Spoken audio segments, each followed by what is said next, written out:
So it is not installed. To install it, just open the idle, open its file location, then shift plus right click and open PowerShell window here. Then just write it. Your computer should be connected to the internet.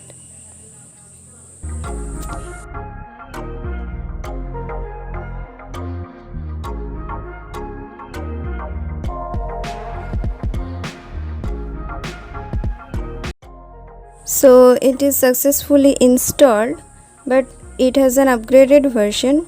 To download the upgraded version, you should write this.